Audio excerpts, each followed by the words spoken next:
नमस्कार दोस्तों, मैं मनीष चंद आप सभी लोगों का एक बार फिर से स्वागत करता हूं अपने YouTube चैनल पे। एनालिटिकल केमिस्ट्री सीरीज का आज तीसरा लेक्चर है। मेरी पिछली दो वीडियो में मैंने आपके साथ डिस्कस किया था बहुत सारे बेसिक्स के बारे में। जैसे पहले लेक्चर में हम लोगों ने डिस्कस किया था सिग्निफिकेंट फिगर क्या होता है और सिग्निफिकेंट फिगर को हम लोग कैसे कैलकुलेट करते हैं। एडिशन होता है तो क्या रूल फॉलो करता है सिग्निफिकेंट फिगर, और सब्सट्रैक्शन में क्या होता है, मल्टीप्लिकेशन में क्या होता है, डिवीजन में क्या होता है, जब हम लॉग लेते हैं तो क्या याद रखना है आपको सिग्निफिकेंट फिगर कैलकुलेट करने के लिए, और एंटी लॉग में किस तरह से हम लोग सिग्निफिकेंट फिगर कैलकुलेट करते हैं। उसके बाद हम लोग आए थे टाइप्स ऑफ एरर पे। टाइप्स ऑफ एरर में हम लोगों ने डिस्कस किया था दो डिफरेंट टाइप के एरर, एक होता है आपका सिस्टमेटिक एरर और दूसरा था आपका रैंडम एरर। ये सारी चीजें डिस्कस की थी। उसके बाद हम लोग आए थे एक्यूरेसी पे और प्रिसिशन पे। और नेक्स्ट लेक्चर में जो सेकेंड लेक्चर था उसमें मैंने आपके साथ डिस्कस किया था एरर प्रोपेगेशन के बारे में, कि अगर आपका किसी भी मेथड में या एनालिसिस में अगर एरर आ रहा है और एरर के ऊपर कुछ ऑपरेशन आप यूज कर रहे हैं तो एरर को किस तरह से हम प्रोपेगेट करते हैं। ये सारी चीजें मैंने पिछली दो वीडियो में आपके साथ डिस्कस किया। आज हम लोग डिस्कस करने जा रहे हैं और भी कुछ इंपॉर्टेंट जो बेसिक्स चीजें हैं जो एनालिटिकल केमिस्ट्री के पॉइंट ऑफ व्यू से बहुत ही इंपॉर्टेंट होती हैं। छोटी छोटी चीजें हैं, ये कुछ लेक्चर में एक दो लेक्चर और चलेगा। उसके बाद ये छोटी सी बेसिक चीजें हैं जो सबसे ज्यादा इंपॉर्टेंट होती है एनालिटिकल केमिस्ट्री में, वो कंप्लीट होंगे। फिर हम लोग और थोड़ा सा डिफिकल्ट और डिफरेंट टॉपिक्स डिस्कस करेंगे। तो स्टार्ट करते हैं। आज आज हम लोग पढ़ेंगे performance characteristics of A instrument. किसी इंस्ट्रूमेंट की या किसी भी मेथड की जो परफॉर्मेंस होती है तो वहाँ उसमें कौन कौन से पैरामीटर हम लोग देखते हैं। जैसे ICP-MS ले लीजिए, वो बहुत ही कॉस्टली इंस्ट्रूमेंट है। ऐसा क्यों होता है कि वो बहुत कॉस्टली होता है? ओके, तो वो सारी चीजें किससे डिफाइन होती है तो उसको बोलते हैं आपका फिगर ऑफ मेरिट्स। तो हम लोग देखते हैं जो मेथड है या कोई इंस्ट्रूमेंट है तो उस इंस्ट्रूमेंट का प्रिसिशन कैसा है, एक्यूरेसी कितनी है, सेंसिटिविटी कितनी है, और डायनामिक रेंज कितना है, और सेलेक्टिविटी कैसी है। ओके, ये 5 से 6 चीजें हैं जिसके बेसिस पे हम लोग किसी भी इंस्ट्रूमेंट या मेथड के जो आप बोल सकते हैं परफॉर्मेंस है उसका हम लोग क्या करते हैं, टेस्ट करते हैं। ओके, अगर प्रिसिशन बहुत अच्छा है, एक्यूरेसी भी बहुत अच्छा है, सेंसिटिविटी बहुत अच्छी है, मान लीजिए डायनामिक रेंज भी बहुत ज्यादा है, सेलेक्टिविटी भी बहुत अच्छी है, तो हम लोग बोलेंगे कि ये इंस्ट्रूमेंट क्या है, बहुत ही ज्यादा अच्छा है। ओके, यहाँ आप बोल सकते हैं for that analysis this instrument is very good. Okay, या मेथड बहुत अच्छी है। तो ये सारी चीजें हैं जिसके द्वारा हम लोग टेस्ट करते हैं। तो प्रिसिशन और एक्यूरेसी जो मैं आपके साथ ऑलरेडी डिस्कस कर चुका हूं, जस्ट मैं आपको रिकैप कराना चाहूंगा प्रिसिशन के बारे में। प्रिसिशन क्या होता है मैंने आपको बताया था, जब आप कोई भी एनालिसिस करते हैं कोई भी मेथड यूज करके, तो उस मेथड में जो आप एनालिसिस करते हैं तो उस टाइम पे आपका डेटा कितना रिप्रोड्यूस हो रहा है, तो इसको बोला जाता है आपका प्रिसिशन। तो प्रिसिशन आपका बताता है कि रिप्रोड्यूसिबिलिटी बताता है। ओके, और इसमें मैंने आपको बताया था कि इससे क्या पता चलता है, ये रैंडम एरर पता चलता है, इनडिटर्मिनेट एरर। ओके, और इसके लिए हम लोग क्या क्या कैलकुलेट करते हैं प्रिसिशन को चेक करने के लिए। हम लोग एब्सोल्यूट स्टैंडर्ड डेविएशन कैलकुलेट करते हैं, वेरिएंस कैलकुलेट करते हैं, रिलेटिव स्टैंडर्ड डेविएशन कैलकुलेट करते हैं, स्टैंडर्ड डेविएशन ऑफ मीन, ये सारी चीजें हम लोग कैलकुलेट करते हैं। एक सेपरेट वीडियो में मैं आपको बताऊंगा कि कैसे हम लोग स्टैंडर्ड डेविएशन कैलकुलेट करते हैं, वेरिएंस कैलकुलेट करते हैं, क्या होता है रिलेटिव स्टैंडर्ड डेविएशन। ये सारी चीजें मैं एक वीडियो में अलग से बताऊंगा। लेकिन आप फिलहाल अगर एग्जाम पॉइंट ऑफ व्यू से देखते हैं तो प्रिसिशन के बारे में आपको 3 4 चीजें ध्यान रखनी है। एक है आपका reproducibility of the results. Okay, दूसरा है आपका रैंडम एरर या इनडिटर्मिनेट एरर को बताता है। तीसरा कौन कौन सी चीजें हैं जिससे हम लोग इसको हम लोग कैलकुलेट करते हैं। एब्सोल्यूट स्टैंडर्ड डेविएशन होता है, वेरिएंस आता है, रिलेटिव स्टैंडर्ड डेविएशन है, स्टैंडर्ड डेविएशन ऑफ मीन है। ओके, उसके बाद नेक्स्ट टॉपिक था हमारा एक्यूरेसी। एक्यूरेसी मैंने आपको बताया था कि ये बताता है कि आप ट्रू वैल्यू से कितना क्लोज है। ट्रू वैल्यू मतलब क्या है कि आप एक नोन वैल्यू बोल लीजिए जिसके बारे में आपको क्या रहेगा, पता रहेगा कि क्या है इसकी वैल्यू। तो सेम सैंपल का हम लोग फिर से एनालिसिस करेंगे और देखेंगे कि कितना क्लोज आ रही है वैल्यू ट्रू वैल्यू से। ओके, तो accuracy is a measure of how closely the result of an experiment agrees with the expected result. Okay, तो एक्सपेक्टेड रिजल्ट बोलिए, यहाँ आपका बोल सकते हैं आप ट्रू वैल्यू बोल दीजिए। ओके, तो ये आपका बताता है एक्यूरेसी को। और एक्यूरेसी के बारे में मैंने आपको बताया था कि हम लोग दो चीजें कैलकुलेट करते हैं यहाँ पे, absolute error measured value minus जो ट्रू वैल्यू है, ये हो गया एब्सोल्यूट एरर। या हम लोग कैलकुलेट करते हैं परसेंटेज रिलेटिव एरर, ये आ गया absolute value minus true value divided by true value into 100। It can be positive और इट कैन बी नेगेटिव। और एक्यूरेसी से हम लोग क्या पता करते हैं, एक्यूरेसी से हम लोग पता करते हैं सिस्टमेटिक एरर के बारे में। सिस्टमेटिक एरर के बारे में मैंने आपको बताया था कि systematic error can be eliminated from the experiment. Okay, आगे बढ़ते हैं। आज हम लोग डिस्कस करेंगे बाकी टॉपिक। यहाँ से शुरुआत होगी आज आपकी सेंसिटिविटी। पहला टॉपिक है सेंसिटिविटी किसको बोलते हैं, आपका किसी भी इंस्ट्रूमेंट की या किसी मेथड की सेंसिटिविटी क्या होती है। पहले मैं आपको बताना चाहूंगा सेंसिटिविटी मतलब होता है, डेफिनेशन लेके चलते हैं, the ability of an instrument और a method to discriminate between small difference in analyte concentration. तो अब मैं आपको समझाने की कोशिश करूंगा। मान लीजिए आप एनालाइट आपका क्या है, कोई भी एक आयन ले लीजिए, मान लीजिए एक आयन ले लेते हैं। ओके, जैसे मान लीजिए कैल्शियम आयन है, कैल्शियम आप आयन का आप एनालिसिस कर रहे हैं, कोई भी आप एक मेथड ले लीजिए। अब आपके पास इसके दो डिफरेंट कॉन्सेंट्रेशन है, एक में है मान लीजिए 1.01 ppm और दूसरा है मान लीजिए आपका 1.02 ppm। अब दो सैंपल है आपके पास, सैंपल 1 और सैंपल 2। अब देखिए अगर आपकी मेथड इतना स्मॉल डिफरेंस है, कितना डिफरेंस है इन दोनों के बीच में, 0.01 ppm का डिफरेंस है। अगर इस स्मॉल कॉन्सेंट्रेशन को आप क्या कर सकते हैं, अगर आप डिस्क्रिमिनेट कर सकते हैं इन दोनों के बीच में, तो हम लोग बोलेंगे इंस्ट्रूमेंट क्या है, सेंसिटिव है इतना। तो सेंसिटिविटी मतलब होता है कि आप कितने स्मॉल डिफरेंस को, ये तो मैं एक मेथड जस्ट आपको एक एग्जांपल दे रहा हूं, कई मेथड जैसे आता है आईसीपीएमएस है। आईसीपीएमएस में जब हम लोग एग्जांपल देते हैं तो मास में हम लोग लिखते हैं, जैसे कार्बन में लिखता हूँ 12.0000015। अगर दूसरा मास में लिख रहा हूँ 0.0000016। अब देखिए इनके बीच में डिफरेंस देखिए, इनके बीच में कितना कम डिफरेंस है, 0.0000001 का डिफरेंस है। अगर आप इतना स्मॉल डिफरेंस अगर आप इन दोनों को कंपेयर करेंगे तो यहाँ पे 0.01 का डिफरेंस को ये कैलकुलेट कर रहा था, यहाँ पे क्या है 0.00050 के बाद एक आ रहा है। ओके, तो 50 के बाद 1, तो इसका मतलब क्या है, किसकी सेंसिटिविटी ज्यादा है, इस इंस्ट्रूमेंट की सेंसिटिविटी क्या है, ज्यादा है। सेंसिटिविटी का मतलब है कि आप कितना कम डिफरेंस जो एनालाइट का है उसको आप क्या कर सकते हैं, डिफरेंशिएट कर सकते हैं। इसको बोला जाता है आप किसी इंस्ट्रूमेंट की सेंसिटिविटी। ओके, अब इसको हम लोग कैसे डिफाइन करते हैं, जैसे मान लीजिए आपके पास कोई एक सिग्नल है, ये है आपका सिग्नल और ये है आपका कॉन्सेंट्रेशन। तो जैसे मान लीजिए आपका सिग्नल इस तरह से वेरी कर रहा है कॉन्सेंट्रेशन के साथ, एक एक मेथड या आप बोल लीजिए एक इंस्ट्रूमेंट है जिसमें सिग्नल इस तरह से वेरी कर रहा है, एक इंस्ट्रूमेंट या मेथड है जिसमें सिग्नल है वो इस तरह से वेरी कर रहा है। ये मेथड बोलिए या आप इंस्ट्रूमेंट बोल लीजिए, ये मेथड बोलिए या इंस्ट्रूमेंट।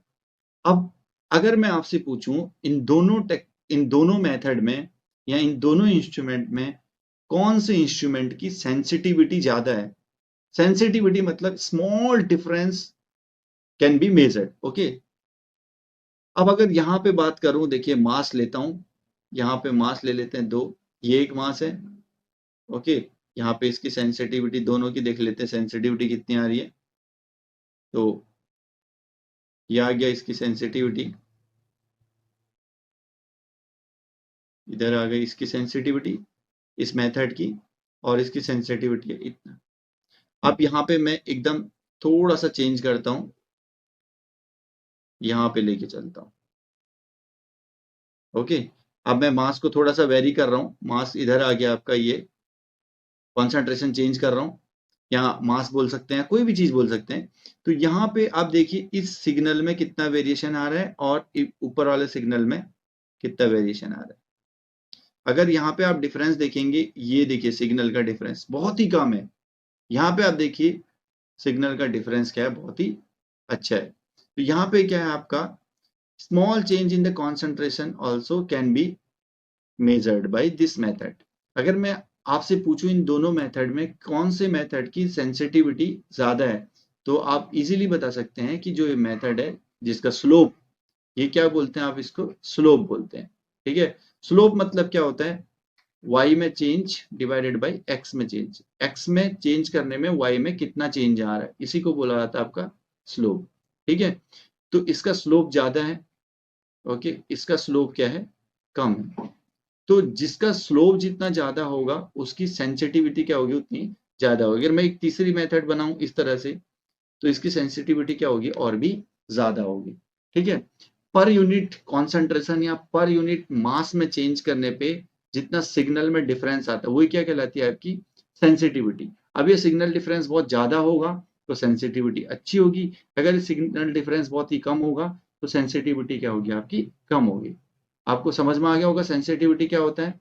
ओके, तो कितने स्मॉल डिफरेंस को आप क्या कर सकते हैं, डिटेक्ट कर सकते हैं। तो जैसे एक और चीज बता देता हूं, जैसे आप मान लीजिए आपके पास एक बैलेंस है।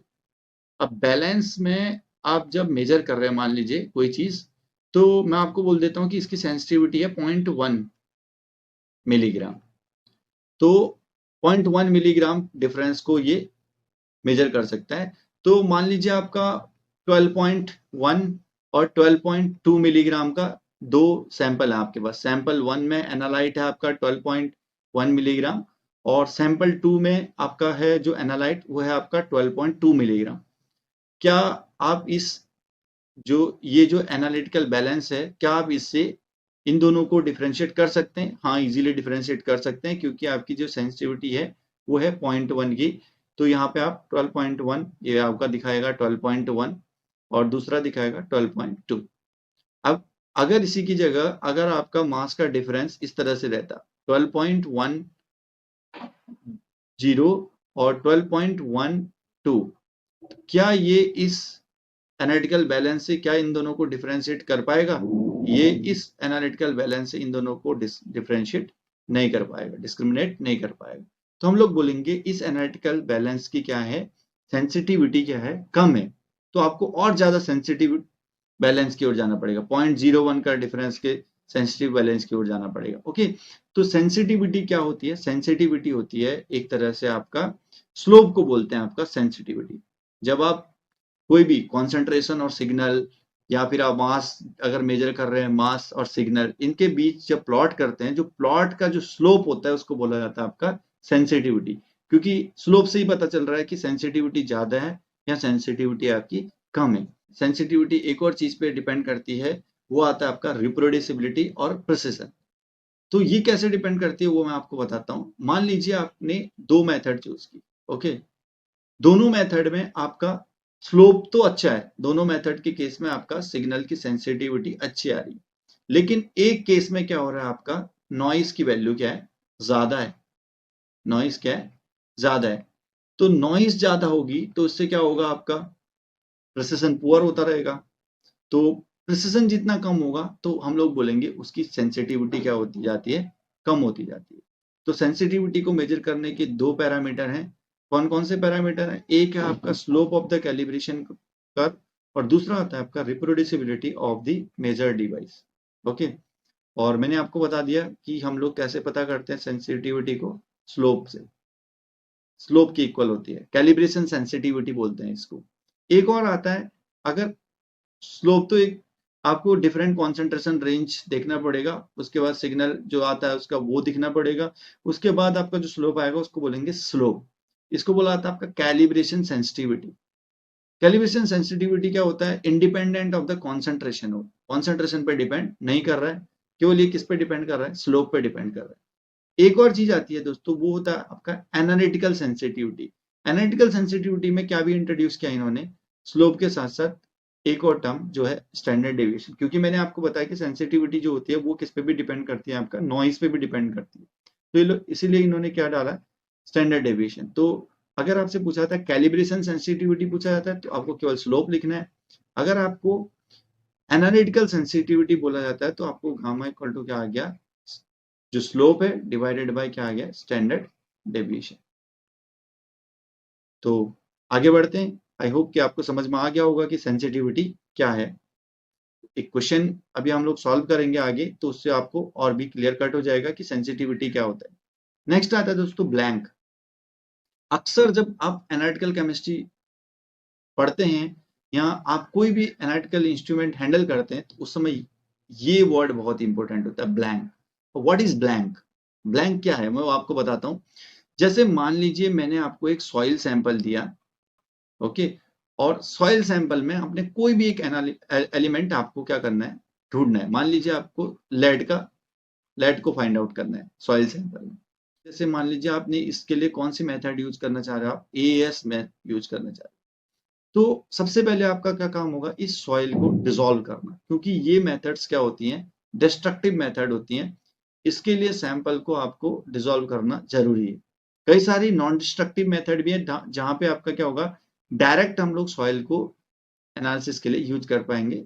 लेकिन एएस क्या होती है, आपका डिस्ट्रक्टिव मेथड है। इसीलिए हम लोग क्या करते हैं, सबसे पहले इस सॉइल को डिसॉल्व करते हैं। आप सॉइल डिसॉल्व करने के लिए क्या करते हैं, कोई एसिड यूज करते हैं।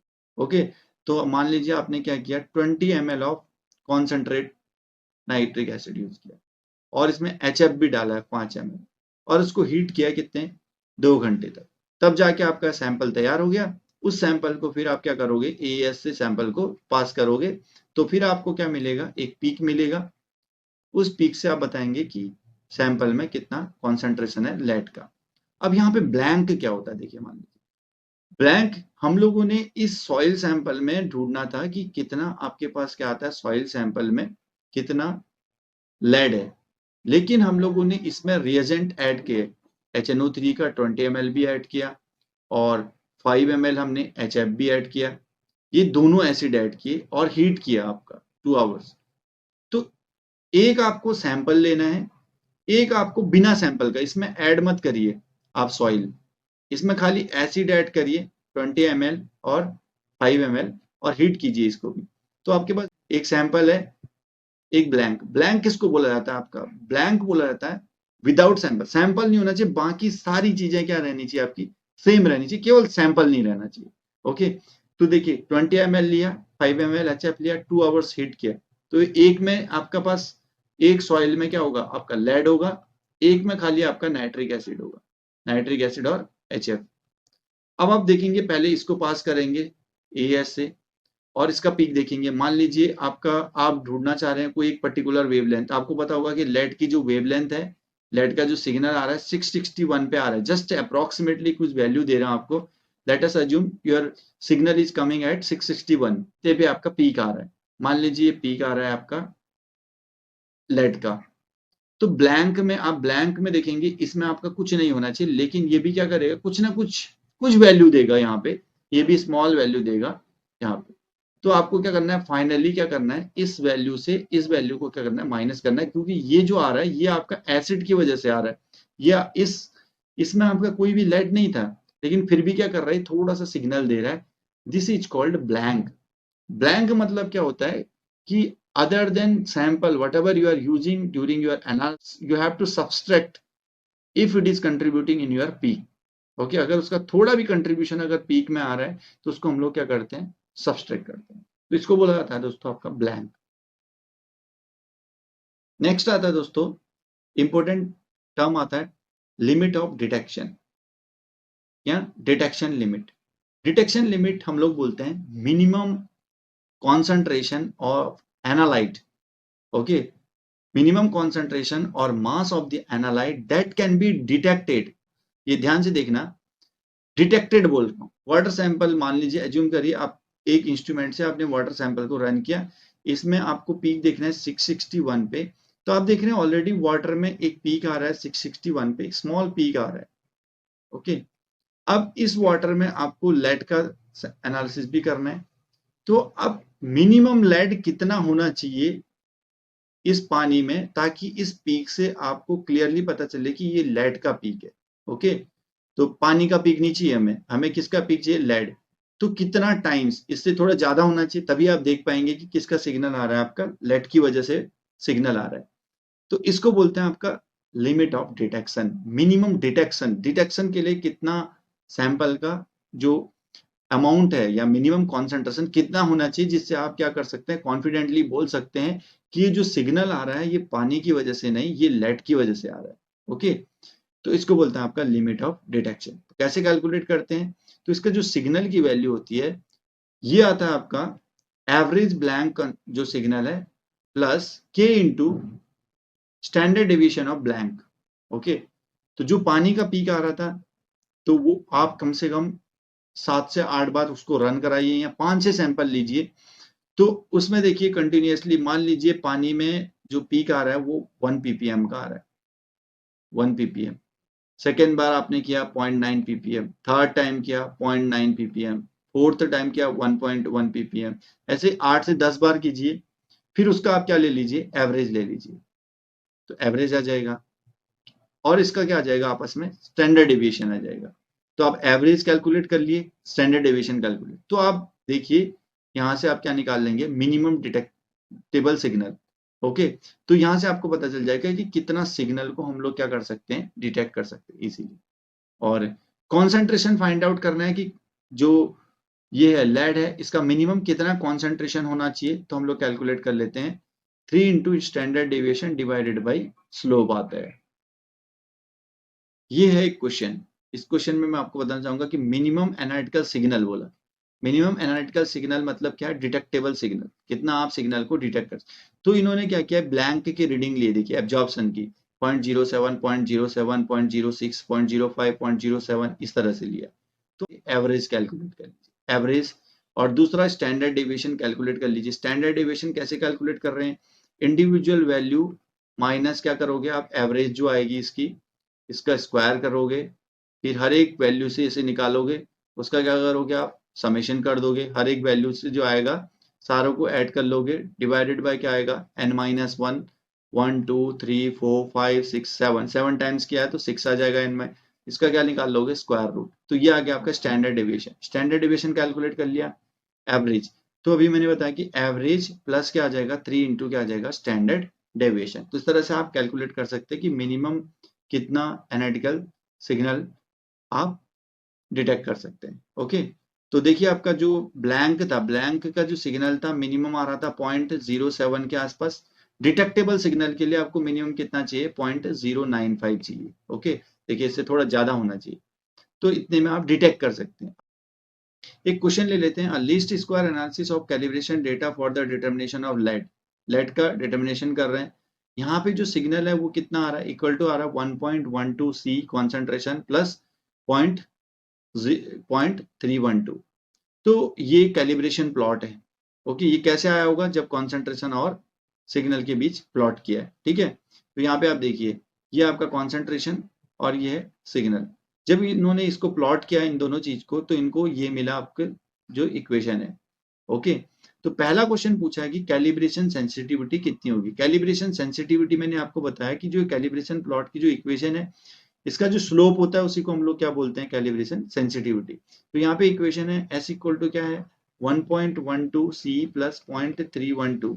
तो यहाँ पे जो स्लोप है, स्लोप आप देख रहे हैं कितना है, 1.12। तो यही क्या आ जाएगी, आपकी कैलिब्रेशन सेंसिटिविटी आ जाएगी। ओके, अब सेकेंड है आपका analytical sensitivity. Analytical sensitivity gamma equal to मैंने आपको बताया था m/SD। ओके, 1 ppm, 1 ppm पे स्लोप तो सेम रहेगा, स्लोप हर जगह सेम रहेगा, ये आ गया 1.12 डिवाइडेड बाय 1 ppm पे आपका जो स्टैंडर्ड डेविएशन है वो कितना है, 0.025 है, यहाँ से एक निकल जाएगा। 10 ppm पे भी हम लोग कैलकुलेट करेंगे किस तरह से, गामा इक्वल टू आ जाएगा 10 ppm पे m/SD। तो m क्या है, 1.12 डिवाइडेड बाय SD कितना है 10 ppm पे, 0.15। तो यहां से आप कैलकुलेट कर लेंगे एनालिटिकल सेंसिटिविटी कितनी होगी। ठीक है, अब आता है दोस्तों डिटेक्शन लिमिट। डिटेक्शन लिमिट मैंने आपको बताया था, बहुत ही इजीली हम लोग कैलकुलेट कर सकते हैं। इजीली कैसे कैलकुलेट करेंगे, मैंने आपको बताया। तो डिटेक्शन लिमिट क्या होती है, सिग्नल कितना आता है, यह आता है आपका average of blank plus 3 into standard deviation of blank. Okay, तो एवरेज ऑफ ब्लैंक, ब्लैंक ये है जब उसका कॉन्सेंट्रेशन क्या है, एनालाइट का कॉन्सेंट्रेशन कितना है, 0 है। तो यहाँ पे कितना आ गया, average 0.0296 plus 3 into standard deviation जो है आपका कितना है, 0.0082। यहाँ से आप कैलकुलेट कर लेंगे मिनिमम कितना होना चाहिए। एक और इंपॉर्टेंट चीज आती है दोस्तों डिटेक्शन के लिए, मैंने आपको बताया था कॉन्सेंट्रेशन, मिनिमम डिटेक्टेबल कॉन्सेंट्रेशन कैसे कैलकुलेट करते हैं, 3 × SD डिवाइडेड बाय आता है M, ठीक है। तो 3 क्या आ गया, SD स्टैंडर्ड डेविएशन ऑफ ये कितना आ जाएगा आपका 0.0082 डिवाइडेड बाय आ गया M, M क्या है, स्लोप है 1.12। तो यहाँ से हम लोग कैलकुलेट कर लेंगे मिनिमम डिटेक्टेबल कॉन्सेंट्रेशन। ओके, इसको बोलते हैं आपका LOD, लिमिट ऑफ डिटेक्शन। तो ये सब आ गया। नेक्स्ट आगे बढ़ते हैं। अब आती है बात दोस्तों डायनामिक रेंज की। डायनामिक रेंज क्या होता है वो मैं आपको बताना चाहूंगा। At detection limit we can say confidently analyte is present. ये मैंने आपको बता दिया था कि यहाँ हम लोग केवल डिटेक्ट की बात करते हैं but cannot perform reliable quantification. लेकिन मैंने बोला था कि क्वांटिफिकेशन हम लोग नहीं कर सकते यहाँ पे। ओके, क्वांटिफिकेशन के लिए हमारा जो सिग्नल है वो ब्लैंक के एवरेज से 10 टाइम्स करते हैं उसमें हम लोग। जैसे हम लोगों ने LOD निकाला था, ये कैसे कैलकुलेट किया था, average concentration of blank plus 3 × standard deviation of blank. जो लिमिट ऑफ क्वांटिफिकेशन होता है सेम चीज है, एवरेज ऑफ ब्लैंक लोगे प्लस 10 टाइम्स होता है स्टैंडर्ड डेविएशन ऑफ ब्लैंक। थोड़ा ज्यादा होना चाहिए, तभी आप क्या कर सकते हैं, एक्यूरेटली और प्रिसाइजली हम लोग बोल सकते हैं कि हम लोग क्वांटिफाई कर सकते हैं। तो लिमिट ऑफ क्वांटिफिकेशन पूछा जाता है आपका। सेम फॉर्मूला, अगर आप मिनिमम कितना अमाउंट क्वांटिफाई कर सकते हैं अगर आपसे पूछा जाए, तो उस समय जो फॉर्मूला आएगा 10 × SD डिवाइडेड बाय आ जाएगा M, स्लोप। ओके, तो ये है लिमिट ऑफ क्वांटिफिकेशन का formula. Sorry, limit of quantification जो सिग्नल है वो इतना आएगा, जो लिमिट ऑफ क्वांटिफाइड जो कॉन्सेंट्रेशन है वो इतना आएगा। कॉन्सेंट्रेशन ऐसे कैलकुलेट करेंगे। ओके, तो एक और आता है लिमिट ऑफ लीनियरिटी। अब देखिए, अगर मैं एक प्लॉट दिखाऊं आपको, एक कॉन्सेंट्रेशन वर्सेज ये आ गया आपका सिग्नल का प्लॉट है। तो अगर एक लीनियर प्लॉट कर रहे हैं आप, तो हायर रेंज में जैसे जैसे आएंगे आपका सिग्नल में क्या होता है, जो लीनियरिटी क्या होती है वो डिविएट होने लग जाते हैं। क्योंकि क्या होता है, जैसे जैसे आप कॉन्सेंट्रेशन बढ़ाएंगे, मान लीजिए आपका सैंपल है, इसका जैसे जैसे कॉन्सेंट्रेशन बढ़ाएंगे तो क्या होगा, मान लीजिए कोई एक एनालाइट है जो सिग्नल को इमिट कर रहा है, वो दूसरा एनालाइट क्या कर लेगा, उसको क्या कर लेगा, एब्जॉर्ब कर लेगा। तो क्या होने लगता है, धीरे धीरे यहाँ क्या होने लगता है, हायर रेंज में आपका सेल्फ एब्जॉर्प्शन फिनोमिना होने लगता है। तो ये क्या करता है, लीनियरिटी से क्या होने लगता है, डाइवर्ट होने लगता है। तो कहाँ पे तक आपका लीनियरिटी फॉलो कर रहा है, तो उसको बोलते हैं आपका लिमिट ऑफ लीनियरिटी। ओके, तो ऐसा कॉन्सेंट्रेशन जहां पे तक आपकी लीनियरिटी क्या होती है, फॉलो होती है, सिग्नल क्या होता है, लीनियरली वेरी करता है, that is called limit of linearity. Okay, अब आता है डायनामिक रेंज। डायनामिक रेंज क्या होता है, अगर इस प्लॉट में मैं बात करूं तो हम लोगों ने क्या क्या देखा, देखिए आप, सबसे पहले ब्लैंक की वैल्यू थी, लिमिट ऑफ डिटेक्शन मैंने आपको बताया था कि थोड़ा सा ज्यादा आता है, लिमिट ऑफ क्वांटिफिकेशन और भी थोड़ा ज्यादा आएगा, ठीक है। और लिमिट ऑफ क्वांटिफिकेशन से जो लिमिट ऑफ लिनियरिटी के बीच का एरिया है, इसी को बोला था आपका डायनामिक रेंज। जहां से आप क्वांटिफाई करना स्टार्ट कर रहे हैं और जहां तक आपका वो सिग्नल जो है लीनियरली वेरी कर रहा है, इस रेंज को बोला जाता है आपका डायनामिक रेंज। ओके, यहाँ पे आप इजीली क्या कर सकते हैं, कैलकुलेट कर सकते हैं कॉन्सेंट्रेशन को। तो अब बात करते हैं, लास्ट टॉपिक है दोस्तों, सेलेक्टिविटी। सेलेक्टिविटी क्या होता है, जब भी कोई आप एनालिसिस करते हो वहां पे क्या होता है, किसी एक दूसरा एनालाइट क्या करता है, कभी कभी क्या करता है, उसको इंटरफियर करता है। इंटरफियर का मतलब क्या है, मैंने आपको बता दिया कि मान लीजिए आप एक ICP OES से किसी आयन का, एक्स आयन का आप एनालिसिस कर रहे हैं। अब इसमें क्या आएगा, आउटपुट कोई आपका एक वेवलेंथ आएगी, मान लीजिए आपका 479 नैनोमीटर आप देख रहे हैं वेवलेंथ, ये एक्स की। अब उसी सैंपल में मान लीजिए एक वाई है जो सेम 479 पे पीक दे रहा है ना। ओके, तो आप डिटेक्ट करना चाह रहे हैं एक्स, और उसी एक्स की जगह पे कौन इंटरफेयर कर रहा है, वाई। तो अब ICP OES इस एक्स के लिए कितना सेलेक्टिव है वो किससे पता चलेगा, मान लीजिए मैं आपको ये देता हूं, देखिए ये एक्स है और ये है आपका वाई। तो एक्स ही, देखिए एक्स के स्मॉल कॉन्सेंट्रेशन में क्या है, सिग्नल क्या है, बहुत ही क्या है, ज्यादा है। और जो वाई है, वाई के करस्पॉन्डिंग अगर आप सिग्नल देखेंगे तो बहुत ही वीक सिग्नल आ रहा है। तो इसका मतलब क्या है कि हम लोग बोलेंगे ये जो मेथड है या जो ये टेक्निक है, ये क्या है, हाईली सेलेक्टिव है, किसके लिए, एक्स के लिए, कंपेयर टू किसके, वाई के। तो सेलेक्टिविटी हम लोग कैसे डिफाइन करते हैं, सिलेक्टिविटी आता है आपका किसी में भी, तो ये आता है आपका slope of X divided by slope of Y. तो एक्स जो है हमारा वो जो आप एनालाइट जो इंटरेस्टेड है आप जिस एनालाइट पे, और एम वाई जो आपका इंटरफेयरिंग एलिमेंट।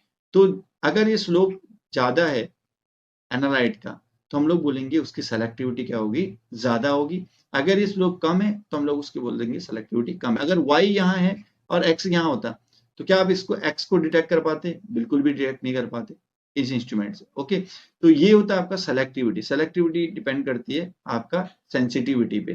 तो एक पर्टिकुलर एलिमेंट के लिए अगर सेंसिटिविटी बहुत ज्यादा है और दूसरे के लिए जो इंटरफेयरिंग है उसकी कम है, तो हम लोग बोल सकते हैं कि उसके लिए वो सेलेक्टिविटी क्या है, बहुत ही ज्यादा है।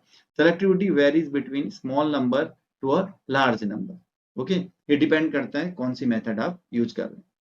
तो ये था दोस्तों जो छोटी छोटी इंपॉर्टेंट चीजें थी आपकी एनालिटिकल केमिस्ट्री के पॉइंट ऑफ व्यू से। जैसे मैंने आपके साथ डिस्कस किया accuracy, precision, sensitivity, limit of detection, limit of quantification, dynamic range और सेलेक्टिविटी। तो ये छोटी चीजें हैं लेकिन बहुत ही इंपॉर्टेंट चीजें हैं एनालिटिकल में। तो मिलते हैं अगले वीडियो में और भी कुछ इंपॉर्टेंट चीजें डिस्कस करते हैं। तब तक के लिए आपको बाय बाय।